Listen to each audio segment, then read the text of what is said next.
Vous êtes prête? Concentrez-vous, écoutez bien la question. Je suis un concept apparu en 2005. On m'accuse souvent de concurrence déloyale. Je suis devenu le symbole du dumping social en Europe. J'incarne le travailleur immigré venu concurrencer les travailleurs locaux. Je suis le plombier polonais. Bravo!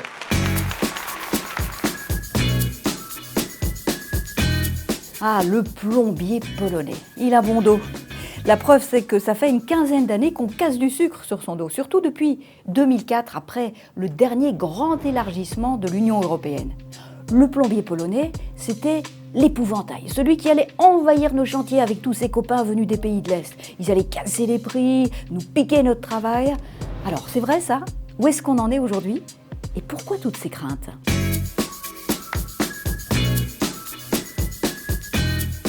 Alors pour bien comprendre, il faut savoir de quoi on parle, ou plutôt de qui on parle. Parce que notre plombier polonais, il a bien un prénom. Et si on l'appelait Piotr?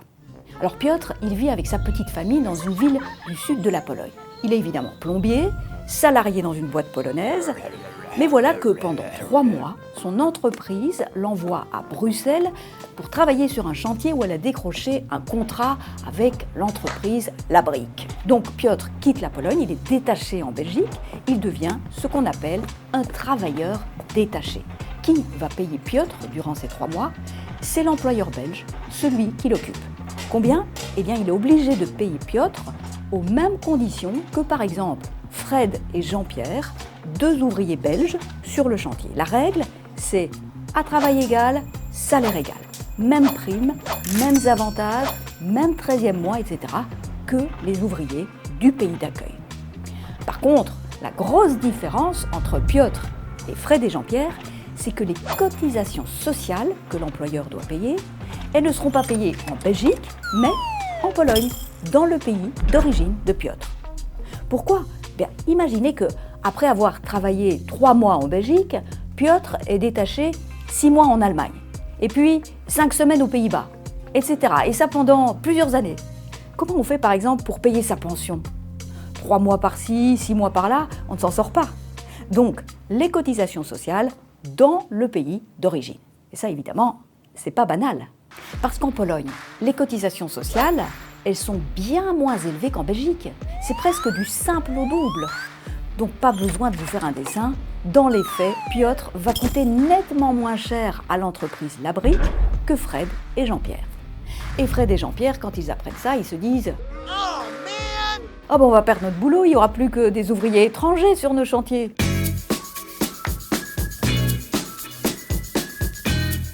Alors ça fait des années maintenant que le statut de travailleur détaché existe. Est-ce que les ouvriers des pays de l'Est ou du sud de l'Europe ont envahi nos entreprises et nos chantiers? Eh bien, ce qu'on peut dire, c'est que leur nombre n'a cessé d'augmenter, surtout après 2010. En 2009, on avait 1 million de travailleurs détachés en Europe. 10 ans plus tard, ils étaient 4 fois plus nombreux. Puis, avec le Covid, ça s'est un peu ralenti, mais est-ce que c'est beaucoup? Eh bien, tout est relatif puisque globalement, ces travailleurs détachés, ils représentent moins d'1% de la totalité des travailleurs européens. En Belgique, c'est plus. On est dans le peloton des pays qui accueillent le plus de travailleurs détachés avec 3-4%, mais franchement, ça reste très raisonnable.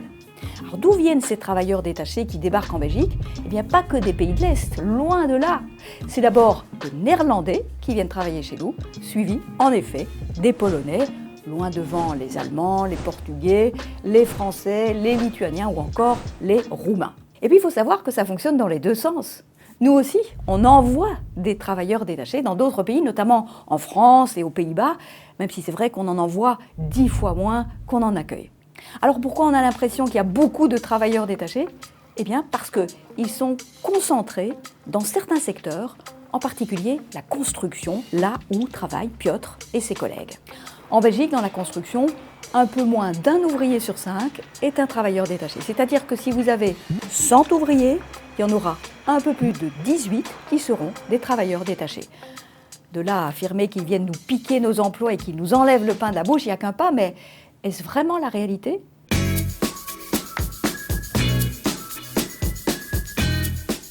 Il y a quelques années, la Fédération de la construction en Belgique a tiré la sonnette d'alarme En 2016, elle estimait qu'en 4 ans, plus de 20 000 emplois avaient été perdus en Belgique. Entre-temps, les autorités belges ont réagi. Elles ont accepté de réduire les charges patronales dans le secteur de la construction, ce qui a fait baisser le nombre de travailleurs détachés dans ce secteur. Cela dit, les travailleurs détachés, ce ne sont pas forcément des emplois belges en moins. Et non, parce que notre entreprise La Brique, il faut reconnaître qu'elle a parfois bien du mal à trouver des ouvriers qualifiés. Du coup, ces travailleurs détachés sont une vraie solution pour répondre à cette pénurie de main-d'œuvre et en plus de façon flexible. Et puis, il faut voir les choses de façon globale. Une fois rentré chez lui, Piotr, il va pouvoir améliorer son niveau de vie. Son employeur polonais, il va pouvoir étendre son activité en multipliant les contrats en Europe. Et pour la Pologne, ça fait baisser les chiffres du chômage. Bref, si le travail détaché permet de réduire les inégalités entre pays européens, c'est dans l'intérêt de tout le monde, y compris de la Belgique, non? Mais alors pourquoi le plombier polonais a si mauvaise réputation? Eh bien parce qu'il y a tout de même un gros problème. Et ce problème, ce n'est pas les règles européennes en tant que telles, mais c'est leur contournement, c'est la fraude.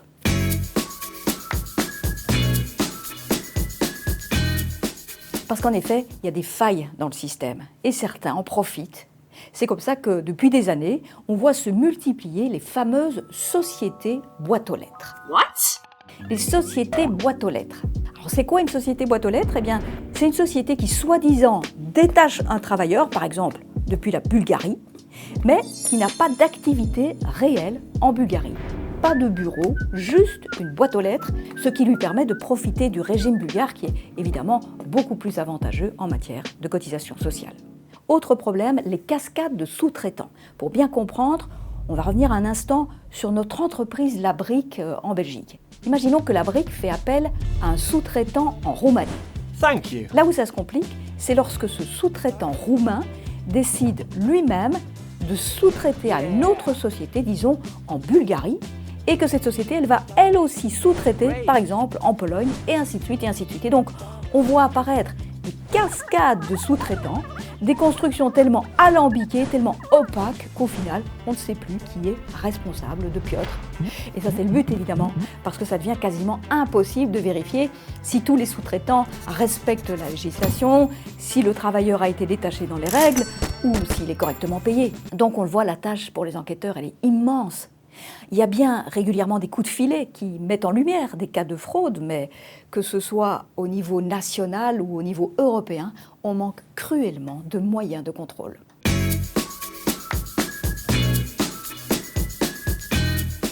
Alors, le système des travailleurs détachés, il existe depuis 1996 et il a déjà beaucoup évolué. Pourtant, on le voit, il est encore très imparfait.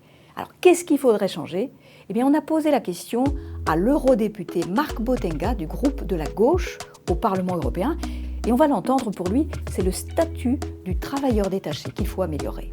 L'idée qu'on fasse une exception pour les travailleurs détachés sur les cotisations sociales, donc ils n'ont pas les mêmes droits finalement que les travailleurs du pays d'accueil ou du pays où arrive ce travailleur, effectivement ça incite à aller chercher à droite à gauche des façons de contourner ou même de frauder. Et là, il y a un enjeu clair, c'est qu'il faut garantir aux travailleurs la meilleure sécurité sociale, soit par un droit de choix, soit par une affiliation automatique au meilleur système, mais pour éviter que ce dumping social sur la sécurité sociale au détriment de la sécurité sociale puisse se faire. Deuxièmement, il faut de vraies sanctions pour les entreprises qui contournent ou qui fraudent. Il faut aussi en finir, je pense, avec cette sous-traitance où plus personne sait qui est vraiment responsable. Donc là, il faut aussi prendre des mesures et c'est faisable. L'Union européenne aurait cette compétence, mais elle refuse de le faire aussi sous pression de certains États et d'un lobby des entreprises. Bref, il y a du pain sur la planche. Allez, on résume. Est-ce que les travailleurs des pays de l'Est ont envahi nos chantiers? Alors, c'est vrai qu'ils sont nombreux, mais on ne peut pas parler de déferlement, encore moins d'invasion. Est-ce que les travailleurs représentent une menace pour l'emploi en Belgique? Pour certains profils, sans doute, dans une certaine mesure, mais le détachement, c'est aussi une solution au manque de main-d'œuvre dans certains secteurs. Enfin, la grosse faiblesse de ce système, c'est qu'il invite à la fraude, avec évidemment toutes les dérives que cela engendre. Vous avez des remarques, des réflexions ou même des propositions de solutions, ça tombe bien, le forum est ouvert et ça se passe ici, juste en dessous de la vidéo. N'hésitez pas non plus à vous abonner pour ne pas rater notre prochaine vidéo sur l'Europe. Quant à moi, je vous dis do widzenia.